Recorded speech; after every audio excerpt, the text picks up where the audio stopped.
Bonjour et bienvenue dans cette nouvelle vidéo de Draw My Economy. Aujourd'hui, je vais vous expliquer pourquoi les banques ne vont probablement plus vous donner de crédit immobilier.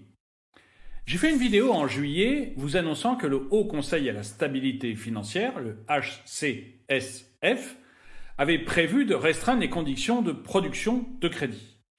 Quand j'avais fait cette vidéo, le HCSF devait se réunir afin de finaliser la décision et de donner une date pour laquelle celle-ci serait rendue obligatoire. Eh bien, le HCSF s'est réuni et ils ont décidé qu'à partir du 1er janvier 2022, les règles qui jusqu'alors en fait étaient des simples conseils allaient devenir des lois. Toute banque qui ne suivra pas les règles recevra des amendes. Et aujourd'hui, nous allons voir en quoi cela va vous concerner et ce que ces recommandations veulent dire dans votre vie. Mélanie est soigneur dans un zoo. Pour elle, les animaux, c'est vraiment toute sa vie. Elle en est absolument passionnée depuis qu'elle a entendu parler de Darwin. Et d'ailleurs, Darwin, pour elle, c'est un demi-dieu. Pensez seulement à l'évolution. C'est quand même quelque chose. Regardez, pourquoi les girafes ont un grand cou? Eh bien, parce qu'elles puent des pieds. Bref, Mélanie est soigneur dans un zoo et elle adore ça. Mélanie est mariée avec Amédée. À mes débuts, lui, il a aussi un travail assez peu conventionnel. Il est comédien. Le problème, c'est qu'en dehors de Mélanie, il y a peu de gens qui aiment le travail d'acteur d'Amédée. Du coup, il trouve aucun engagement sous le vil prétexte qu'il n'a aucun talent. Mélanie et Amédée sont des jeunes mariés et ils sont à la recherche d'une maison où s'installer. Puisqu'Amédée ne gagne pas beaucoup d'argent et que Mélanie gagne un SMIC, à eux deux, ils gagnent un total d'environ 1600 € par mois. Mélanie veut se renseigner pour savoir ce que demandent les banques aujourd'hui pour prêter de l'argent. Elle a vu ma vidéo de juillet et elle sait que les changements vont rentrer en vigueur au 1er janvier. Par exemple, elle sait que les banques auront l'interdiction de faire des prêts de plus de 25 ans. Et ça va être un véritable problème pour beaucoup de ménages. Jusqu'ici, des personnes qui avaient des faibles revenus, comme Mélanie, avaient préféré s'endetter sur beaucoup plus d'années, c'est-à-dire jusqu'à plus de 27 ans. Et ceci afin que le pourcentage de leurs revenus dédié au remboursement de leurs prêts n'excède pas 30 à 35%. Comme ça, ils pouvaient acheter la maison de leurs rêves tout en ayant encore les moyens de rembourser leurs prêts. Cette technique était tellement populaire que jusqu'à 12% des ménages ayant un faible revenu pouvaient y avoir accès. Mais maintenant, ce nombre va être divisé par 3. C'est-à-dire qu'il n'y a que 3,8% des ménages recevant un prêt immobilier qui pourront s'endetter sur plus de 25 ans. Pour avoir plus de renseignements, Mélanie va voir son banquier, Philémon. Ce qu'elle veut demander à Philémon Code Secret, c'est si elle peut s'endetter à plus de 27 ans. Mais après avoir examiné son dossier, Philémon annonce à Mélanie qu'elle ne fait pas partie des 3,8% des ménages qui ont cette possibilité. La banque va donc refuser qu'elle s'endette sur plus de 25 ans. Si elle ne peut pas s'endetter à plus de 25 ans, la seule solution qui reste à Mélanie pour qu'elle puisse acheter sa belle maison, c'est de s'endetter à plus de 35% de ses revenus. Et cette maison, elle l'adore quand même. Une maison avec un grand champ, quelques chevaux, pour elle c'est un véritable rêve. Et puis, une maison avec des chevaux, c'est un rêve de partage où on peut vivre avec finalement peu d'argent. Quand il y en a pour l'un, il y en a pour l'autre.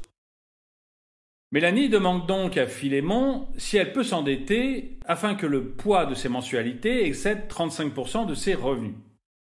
Son argument principal, c'est que son voisin l'avait fait il y a 1 an et demi et qu'il lui a dit que 41% des gens qui empruntent font la même chose. Mais là, Philémon est un peu embêté. C'est vrai qu'il y a 1 an et demi, plus de 40% des ménages avaient un crédit immobilier avec des mensualités qui dépassaient les 35% de leurs revenus. Mais aujourd'hui, les vents ont tourné. Les banques n'ont plus le droit de prêter à de tels taux d'endettement. En effet, seuls 18% des ménages auront maintenant l'autorisation de s'endetter avec de telles mensualités. Mais les gens auxquels les banques autorisent à avoir des mensualités qui dépassent 35% de leurs revenus, ce sont des ménages avec des revenus très élevés.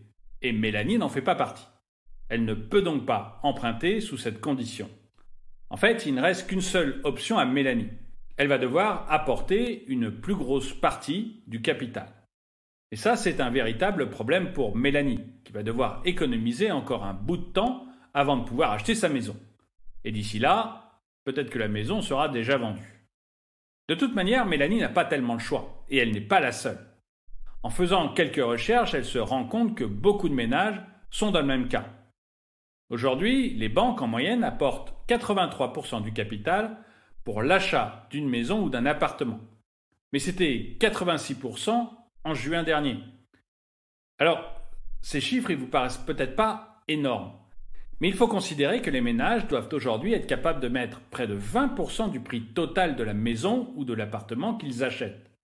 Donc, pour la maison que Mélanie veut acheter et qui coûte à peu près 300 000 euros, eh bien, il va falloir qu'elle apporte 60 000 euros. Et encore, si on considère que Mélanie et Amédée vivent en Île-de-France, eh bien, une maison à 300 000 euros, c'est pas une maison qui coûte cher. Et comme Mélanie et Amédée ont des faibles revenus, eh bien, mettre 60 000 euros de côté pour acheter la maison, ça risque de vraiment pas être facile. En fait, puisque le seul choix qui va rester aux ménages qui ont peu de revenus pour acheter une maison, ça va être d'avoir un apport plus important, eh bien on peut dire que toute une partie de ces ménages va se retrouver hors du marché de l'immobilier. Et notamment les jeunes qui, en début de carrière, ont peu de revenus et en plus peu d'épargne. Et ça fait assez peur aux professionnels de l'immobilier. J'en parlais l'autre jour avec mon amie Claire, je vous ai déjà parlé de Claire de Notaire, et elle pense que les restrictions qui vont rentrer en vigueur le 1er janvier 2022 vont fortement faire baisser le nombre de ventes effectuées en juin prochain, c'est-à-dire 6 mois après. Et comme le mois de juin, c'est le mois où il y a le plus de transactions immobilières, eh bien, si ce mois est faible, l'année entière risque d'être mauvaise pour l'immobilier. Et dans le pire des cas, on pourrait même avoir un mini-crack immobilier. Mais vous, qu'en pensez-vous? Est-ce que vous avez déjà vu ces restrictions qui sont mises en place par les banques?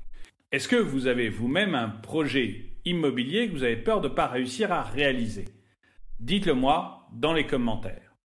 Et le dicton du jour.